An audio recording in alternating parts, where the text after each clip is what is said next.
최근에 전 네덜란드 총리가 자택에서 93세 부부가 93세인데요. 부부가 함께 동반 안락사를 선택했습니다. 네덜란드는 세계 최초로 안락사 존엄사가 입법화되어진 그런 나라입니다. 아마 제가 기억하기로는 동성애도 아마 세계 최초로 그렇게 되지 않았는가 생각하는데요.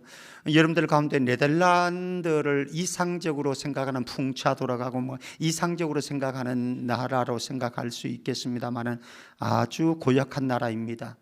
보십시오. 예. 물론 이 전 총리가 2019년에 뇌졸중을 앓았습니다. 그래서 그동안 몸이 많이 불편했고 한 5년 정도 그렇게 고통을 당하는 시간 가졌고, 부부 모두 공이 93세가 되었으니까 몸이 많이 안 좋았습니다. 얼마나 고통스러웠으면, 얼마나 힘들었으면 안락사를 선택했을까, 그런 생각은 가질 수 있습니다. 그러나 오늘날 세상을 한번 보십시오. 많은 사람들이 인권이라고 하는 것을 외치면서, 행복추구권이라고 하는 것을 외치면서, 자기결정권이라고 하는 것을 외치면서 얼마나 하나님의 법과 하나님의 질서를 깨뜨리고 어기고 그렇게 살아가고 있는지 모르는 것이죠. 물론 어떤 측면에서 그 상황과 그 고충을 공감은 해줄 수는 있을 수 있겠습니다. 그리고 이해를 할 수는 있을지 모르겠지만 성경은 이렇게 말씀을 합니다. 우리 로마서 12장 2절 같이 읽습니다. 로마서 12장 2절 같이요. 시작. 너희는 이 세대를 본받지 말고 오직 마음을 새롭게 함으로 변화를 받아 하나님의 선하시고 기뻐하시고 온전하신 뜻이 무엇인지 분별하도록 하라. 예, 세상은요, 우리나라도 지금 낙태를 허용하는 법을 통과시키자 이렇게 하고 있습니다. 동성애를, 그리고 동성 결혼을 허락하자 그렇게 추진을 하고 있습니다. 존엄사를, 안락사를 인정을 하자 그렇게 추진을 하려고 하는 무리들이 있습니다.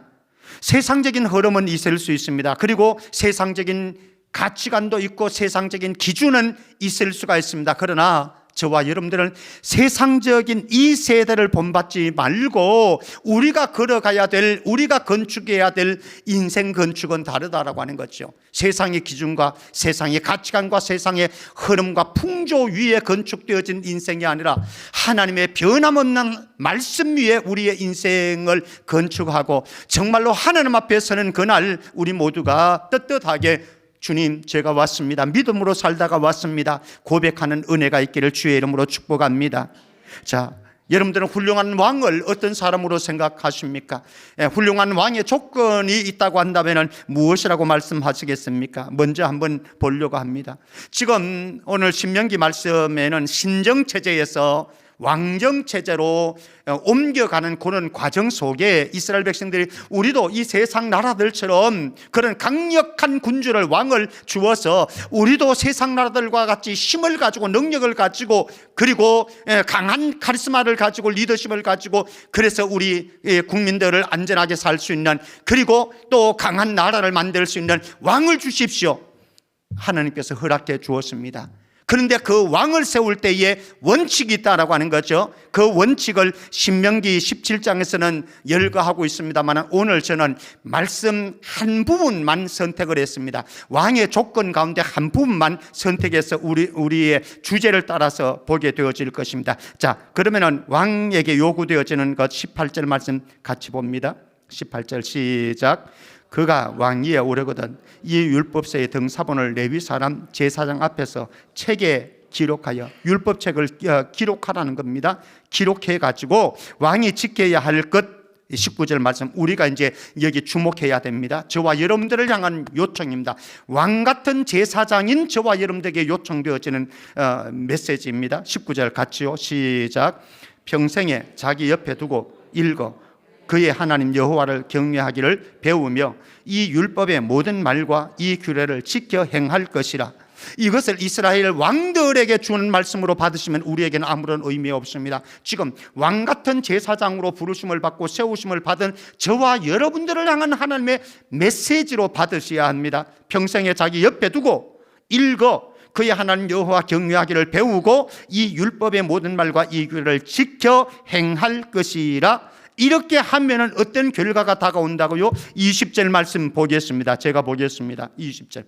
그리하면 19절입니다. 18절 19절. 그리하면 결과적으로 첫 번째, 그의 마음이 그의 형제 위에 교만하지 아니하고, 하나님의 말씀은 우리에게 교만을 요청하지 않습니다. 교만을 철저하게 깨뜨려 가십니다. 두 번째, 이 명령에서 떠나 좌로나 우로나 치우치지 아니하리. 하나님의 말씀에서 굳건하게 있어서 바른 길을 가도록 합니다. 세 번째, 여기에서는 같이 읽겠습니다. 시작. 이스라엘 중에서 그와 그의 자손이 왕위에 있는 날이 장구하리라.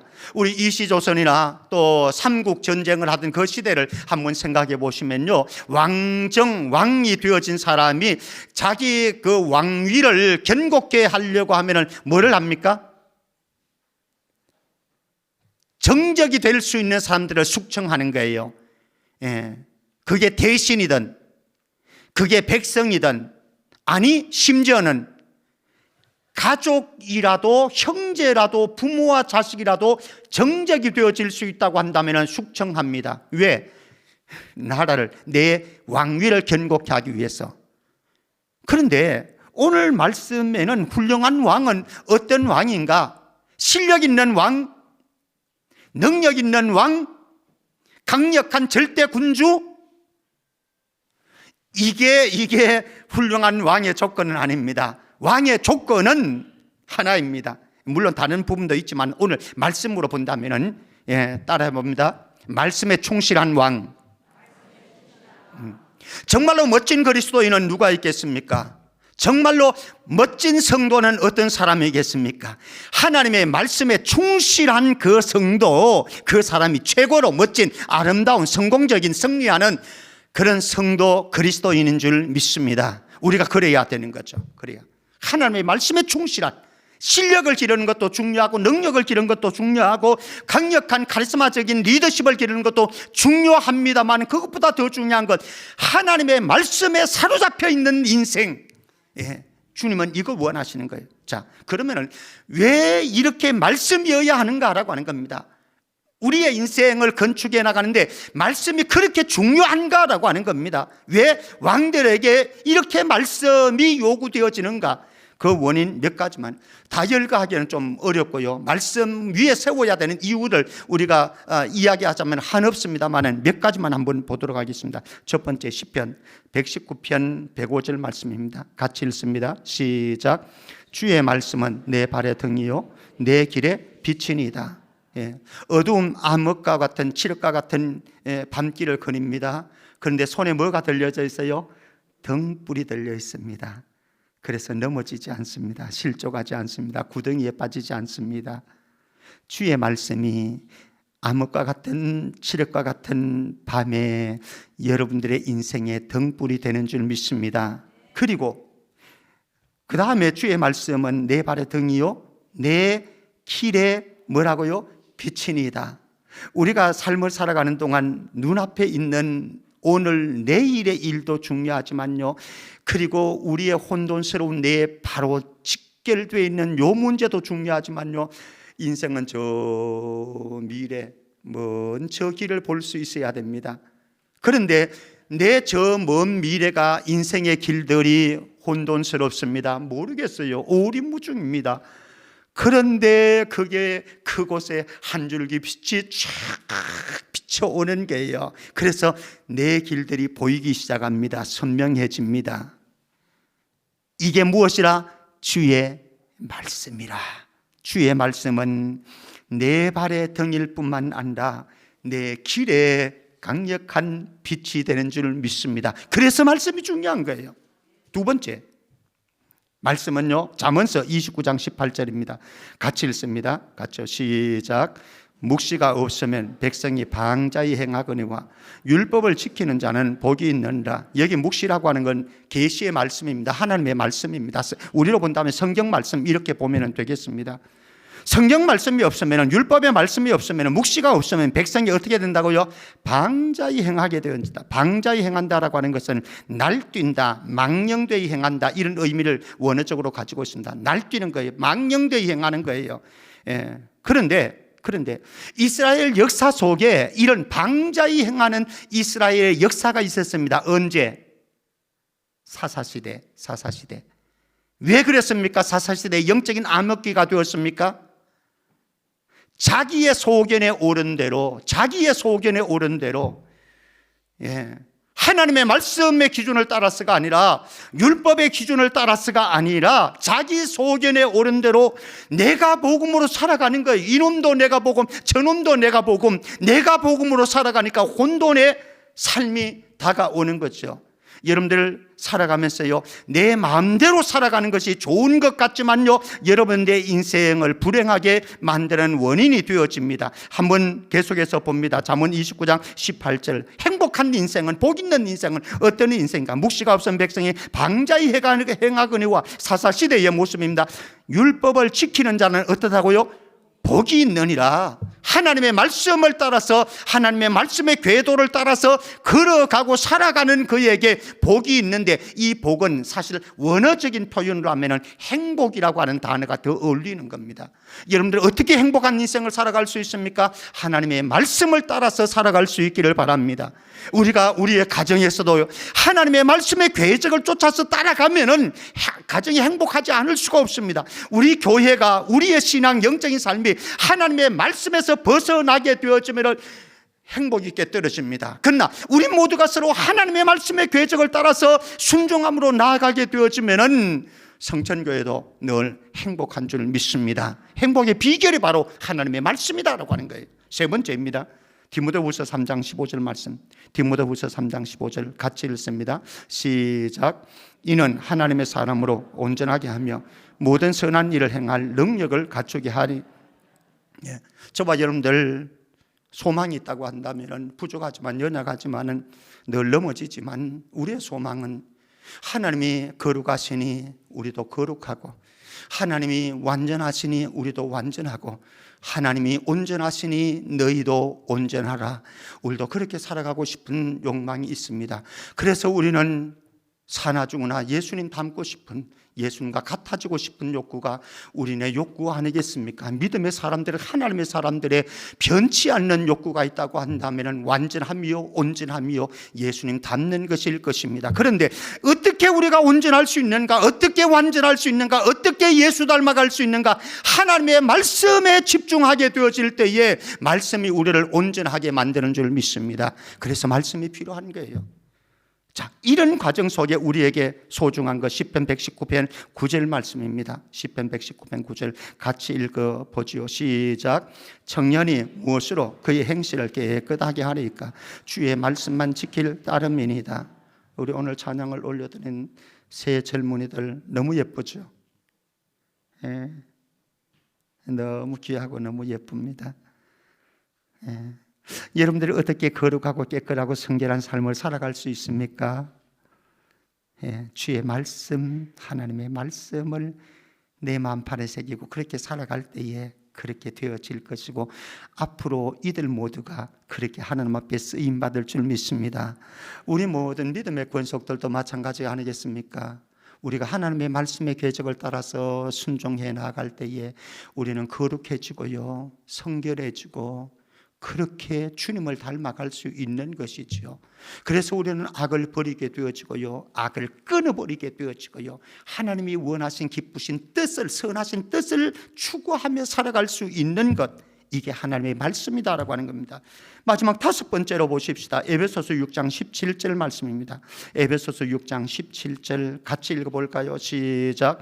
구원의 투구와 성령의 검 곧 하나님의 말씀을 가지라. 영적인 전쟁터를 지금 말씀하고 있습니다. 에베소서 6장은 영적인 전쟁을 하는데 마귀가 우는 사자처럼 저와 여러분들을 넘어뜨리기 위해서 공격을 합니다. 공격을 할 때 우리가 방어를 잘하는 것도 중요합니다. 그런데 방어하는 것으로만 안 되는 거죠. 축구하면 그렇지 않습니까? 수비를 아무리 잘해도 문제는 뭐야 됩니까? 넣어야 돼. 골을 공격을 해가지고 넣어야 돼. 그렇듯이 우리의 영적인 전쟁에서 방어하는 것뿐만 아니라 우리가 공격을 해서 상대방을 마귀를 넘어뜨려야 되는데, 예수님은 40일 금식기도 하면서 마귀의 유혹을 받았을 때에 어떻게 했습니까? 무엇으로 공격했죠? 기록된 구약의 하나님의 말씀으로 공격을 했습니다. 사랑하는 성도 여러분, 여러분들의 삶 속에서 마귀는 계속해서 저와 여러분들의 마음을 혼돈시키고 생각을 혼돈시키고 감정을 혼돈시키고 관계를 훼손하고 그렇게 하는데, 마귀가 아무리 여러분들을 유혹하고 공격할지라도 저와 여러분들이 말씀의 검을 가지고 칼을 가지고 마귀를 대적해서 이길 수 있기를 주의 이름으로 축복합니다. 이러니 하나님의 말씀을 왕이 소중하게 여겨야 되는 거죠. 왕 같은 제사장들이 이런 말씀이기에 우리가 하나님의 말씀 붙잡지 아니하고는 우리의 인생을 제대로 건축할 수 없다라고 하는 것 아니겠습니까? 자, 그러면은 말씀으로 세워지는 인생, 한번 그 인생 보십시다. 자, 우리 마태복음 7장 24절 그리고 26절 말씀입니다. 예수님의 말씀입니다. 두 종류의 인생 건축자입니다. 24절 같이 읽습니다. 시작. 그러므로 누구든지 나의 이 말을 듣고 행하는 자는 그 집을 반석 위에 지은 지혜로운 사람 같으리니. 26절 시작. 나의 이 말을 듣고 행하지 아니하는 자는 그 집을 모래 위에 지은 어리석은 사람 같으리라. 예, 건축자가 있는데 기초는 매우 중요하지 않습니까? 그런데 기초의 터전이 두 가지 종류입니다. 하나는 모래 위입니다. 하나는 반석 위에 짓습니다. 모래 위에 집을 지어 놓으면요, 화려하고 웅장하고 아름다운 것 같지만 한번 바닷물이 쫙 해서 다시 밀려가면 아무것도 남는 것 없네. 어리석은 건축자이다. 그런데 반석 위에 집을 지어 놓으면 아무리 폭풍이 일고 바람이 일고 그래서 거센 시련과 어려움이 닥쳐올지라도 끄떡도 안 합니다. 지혜로운 건축자입니다. 그런데 지혜로운 건축자와 어리석은 건축자를 결정짓는 것은 무엇인가 하면 하나님의 말씀을 동일하게 들었습니다. 그런데 지혜로운 건축자는 들은 말씀을 가지고 삶의 현장에서 살아냅니다. 그러나 어리석은 건축자는 듣기는 들었는데 실천하지를 않습니다. 행하지를 않습니다. 순종하지를 않습니다. 그러니 남는 게 없는 장사가 되는 거지요. 예수님 말씀 증거하실 때요, 어떤 사람들은 은혜로운 말씀이라고 하면서 도전을 받았습니다. 자극을 받았습니다. 그래서 말씀 가까이로 나갔습니다. 그런데 어떤 사람들은 예수님이 은혜로운 말씀을 전하는데 이를 갈면서 분노하고 예수님을 죽일 계획을 세워나가는 사람들도 없지는 않았습니다. 사랑하는 성도 여러분, 저와 여러분들이 하나님께서 우리에게 말씀을 하실 때에 때로는 깊은 데로 가서 그물을 던져라. 예수님, 깊은 데로 가서 그물 던지면요, 고기 한 마리도 못 잡아요. 우리가 고기 잘 잡히는 장소에서 그물을 던졌는데도 밤새도록 한 마리도 못 잡았는데 깊은 곳에 가서 예수님 한번 해보십시오. 잡히나? 안 잡힙니다. 전문가입니다. 베드로와 그리고 제자들은 전문가의 소견으로 볼 때에 도저히 안 맞는 명령을 예수님께서 하셨는데, 베드로는 깊은 데로 가서 말씀을 의지해서 그물을 던졌습니다. 놀라운 축복이 일어났습니다. 2배의 친구까지 덤으로 넘치는 복을 누리게 만드는 이런 역사가 일어났습니다. 사랑하는 성도 여러분, 우리가 어떤 성도들은 이런 성도들이 있습니다. 말씀을 듣고 나가시면서 저한테 말씀 다 반납하고 가시는 분들이 계세요. 부담스러운지 무거운지 저한테 다 반납해놓고 까맣게 잊어버리고 한 주간 살아가는 분들이 있습니다. 그렇게 하지 마시고 하나님의 말씀 듣고 가슴판에 새기고 여러분들의 삶의 현장으로 가서 많은 말씀은 알지라도 그 말씀을 가지고 살아내서 실천해서 우리가 하나님의 축복에 참여할 수 있기를 주의 이름으로 축복합니다. 사도행전 20장 32절 말씀 보십시다. 든든히 우리의 인생을 세우는, 우리의 가정을, 교회를 세울 수 있는 말씀, 우리 사도행전 20장 32절 같이 읽습니다. 시작. 지금 내가 여러분을 주와 및 그 은혜의 말씀에 부탁하노니 그 말씀이 여러분을 능히 든든히 세우사 거룩하게 하심을 입은 모든 자 가운데 기업이 있게 하시리라. 아멘. 바울이 밀레도 섬에서 에베소 교회 너무나 사랑했거든요. 에베소 교회를. 그 에베소 교회를 작별을 고하면서 이제 장로들을 초청합니다. 밀레도 섬으로. 그리고 그들에게 그리스도의 피로 값주고 사신 교회를 부탁합니다. 부탁하면서 그가 하는 표현이 지금 내가 여러분을 주와 및 그 은혜의 말씀에 부탁하노니 그 말씀이 여러분을 능히 든든히 세우사 말씀합니다. 사랑하는 성도 여러분, 저와 여러분들이 우리의 인생을 하나님의 말씀에 부탁할 수 있기를 바랍니다. 우리의 사랑하는 자녀들을 하나님의 말씀에 부탁할 수 있기를 바랍니다. 말씀이 우리의 가정을 세워야 합니다. 말씀이 우리 교회를 세워야 합니다. 말씀이 이 민족을 세워야 합니다. 말씀이 여러분들을 세워야 합니다. 다른 것으로 세우려고 하지 마시고 하나님의 말씀이 나를 조정하고 하나님의 말씀이 나를 터치하고 하나님의 말씀이 내 인생을 움직여가는 그런 은혜가 있기를 주의 이름으로 축복합니다. 그러기 위해서 우리 필요한 것이 있습니다. 시편 40편 8절입니다. 시편 40편 8절 같이요. 시작. 하나님이여 내가 주의 뜻 행하기를 즐겨오니 주의 법이 나의 심중에 있나이다 하였나이다. 아멘. 나의 하나님이여 내가 주의 뜻을 행하기를 어떻다고? 즐겁습니까? 주의 뜻 행하기가 즐겁습니까? 즐겁지만 부담스러울 때가 한두 번이 아니랍니다. 십자가를 지라 라고 하는데 십자가 저 무거워요, 힘들어요, 고통스러워요. 너무 순종해라. 상황이 아니잖아요. 형편이 아니잖아요. 여러분들 예배 참여해라. 7, 5 찬양 예배 참석합시다. 예배 드리십시다. 하나님 앞에 기도하는 것이 중요하죠. 금요 합심기도에 함께 하십시다. 기도하십시다. 즐겁지 않아요. 그런데 주의 뜻 행하기를 즐겨오니 주의 법이 어디에 있어요? 나의 심중에 있나이다. 사랑하는 성도 여러분, 오늘 말씀을 듣고 이 들은 말씀을 여러분들의 마음판에 새기고 나갈 수 있기를 바랍니다. 그리고 우리의 삶의 현장에 가서 하나님의 말씀이 부담스러울 때도 있지만 때로는 내 생각과 내 감정과 안 맞을 때도 있지만 하나님의 말씀에 순종해내서 우리의 삶의 날마다 하나님께서 나를 새롭게 하시는 은혜들을 여러분들의 삶의 가정에서 삶의 현장에서 경험할 수 있기를 주의 이름으로 축복합니다. 이게 행복인 거예요. 이게 복인 거예요. 자, 그런데 우리의 탄식이 있습니다. 우리의 고민이 있습니다. 무엇입니까? 로마서 7장 19절입니다.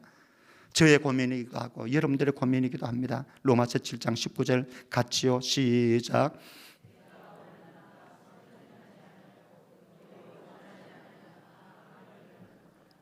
이 왼수 같은 놈, 나는 하나님이 원하시는 선을 행하고 싶은데, 사랑하면서 살고 싶은데, 섬기면서 살고 싶은데, 다른 사람을 세워주면서 살고 싶은데, 하나님께서 원하시는 선에 우리의 목숨을 걸고 달려가고 싶은데 도리어 원하지 않은 바 악을 행하고 있는 내 못난 자, 이미 우리의 정과 욕심을 옛자를 십자가에 못 박았다고 우리는 고백하지만 우리의 삶의 현장에서 끊임없이 우리를 괴롭히고 있는 이 적군. 우리의 자. 그래서 괴롭습니다. 사랑하면서 살면 얼마나 좋은데 왜 자꾸 미워하는 마음이 일어나는지, 그런 감정이 일어나는지. 섬기면서 봉사하면서 살면 얼마나 행복하고 좋은데 상처를 받고 이런저런 일들이 있어서 섬기면서 봉사해서 뒤로 물러나고 싶고 등 돌리고 싶은, 아니 어쩌면 교회도 나오고 싶지 않은 이런 마음이 들 때가 얼마나 많이 있습니까? 그러나 그런 마음이 일어나는 여러분들 안에 있는 옛자를 십자가의 보혈로 씻고 성령의 능력으로 물리치고 승리해 갈 수 있기를 바랍니다. 자, 이런 탄식스러운 자아가 있을지라도 에스겔서 36장 27절 비결은 여기에 있습니다. 우리 26절 27절 같이 읽습니다. 시작. 또 새 영을 너희 속에 두고 새 마음을 너희에게 주되 너희 육신에서 굳은 마음을 제거하고 부드러운 마음을 줄 것이며 또 내 영을 너희 속에 두어 너희로 내 율례를 행하게 하리니 너희가 내 규례를 지켜 행할지라. 아멘. 하나님께서 우리에게 새 영을 허락해 주셨습니다. 새 영이 우리를 거듭나게 하셨습니다. 그리고 우리의 거친 마음, 완악한 마음을 부서뜨리십니다. 그리고 우리로 하여금 부드러운 마음, 온유한 마음 가지게 옥토로 만들어 가십니다. 그래서 우리가 살아낼 수 없는 우리의 옛자로서는 도저히 불가능하고 어려운데 우리에게 힘을 더하셔서 능력을 더하셔서 결단할 수 있는 그런 힘을 주셔서 우리로 하여금 하나님의 법, 하나님의 말씀을 순종할 수 있도록 만드십니다. 예수님의 제자들을 보십시오. 예수님의 제자들을 3년 동안 제자훈련 받았던 사람들입니다. 복음의 말씀 계속 들었습니다. 오늘 찬양 들었지만 3년 지나고 예수님 십자가 위에 올라갈 때에 다 도망가 버렸습니다. 가룟 유다 같은 놈은 예수님 배반했지 않습니까? 팔아넘겼지 않습니까? 그런 제자들입니다. 베드로마저도 큰소리 떵떵 치던 베드로마저도 도망가 버렸습니다.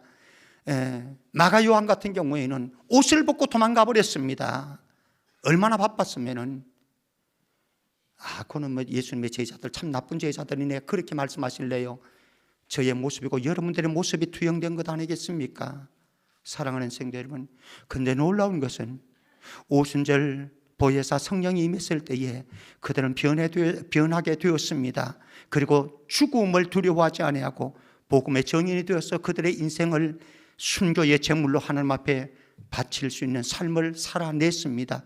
우리는 안 됩니다. 하나님의 말씀이 부딪힐 때가 너무 많아요. 하나님의 말씀에 순종하기가 너무 어려울 때가 많아요. 그러나 우리 안에 보내신 성령님께서, 새 영인 보혜사 성령께서 우리 안에서 감동 주시고 우리를 깨뜨리시고 그리고 진리 가운데로 인도해 주실 줄 믿습니다. 한 주간 또 그렇게 살아내는 거예요. 그렇게 말씀 맺겠습니다. 말씀의 영향권 아래 세워진 삶을 한번 생각해 보겠습니다. 우리 지금 소그룹 나눔 중심 예배를 드립니다.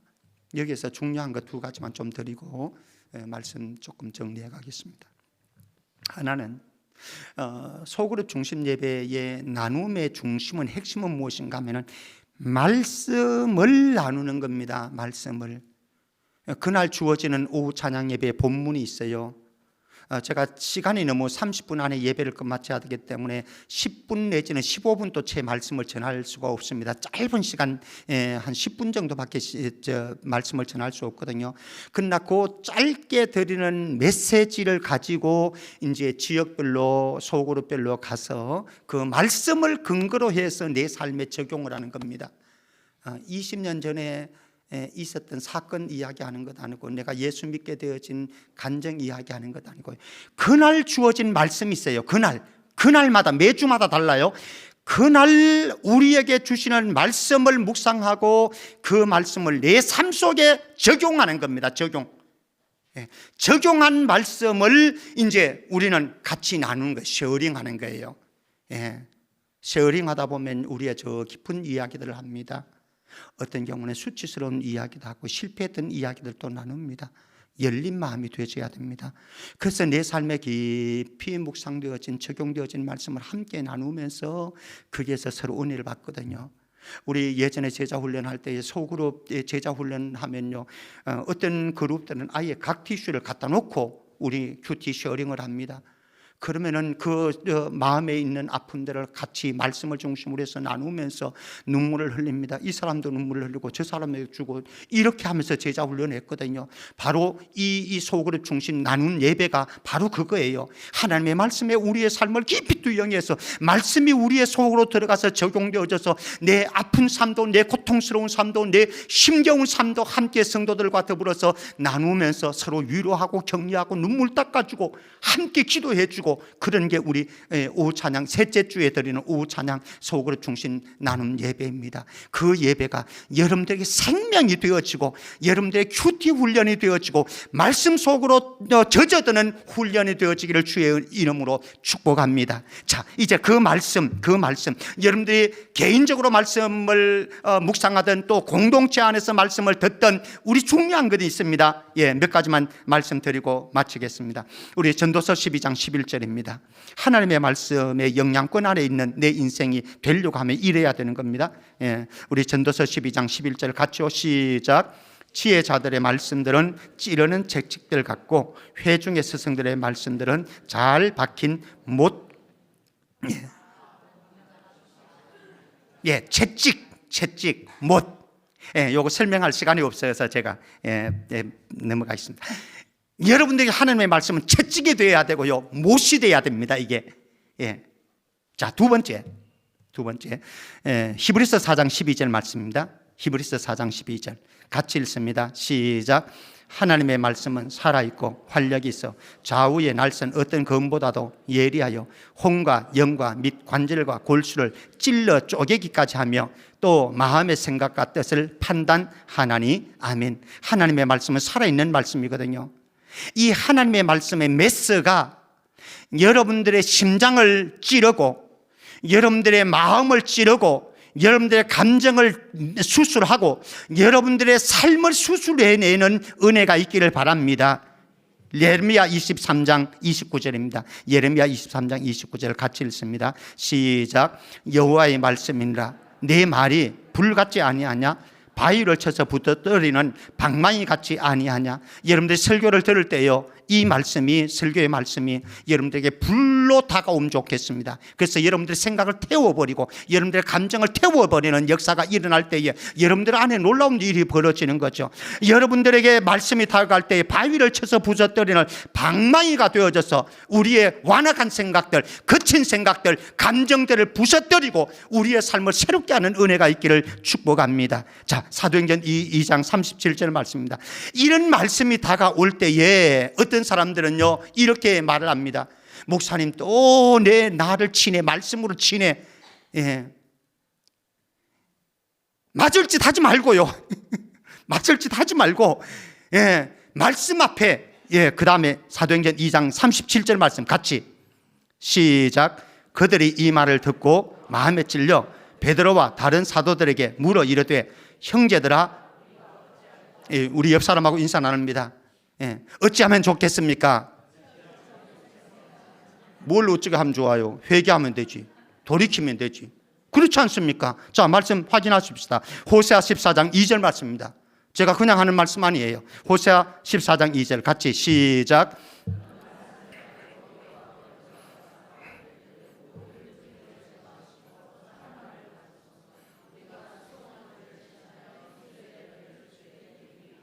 하나님의 말씀이 불과 같이 나에게 발망이로 다가올 때에, 메시로 다가올 때에 우리는 그 앞에서 형제여 어찌할꼬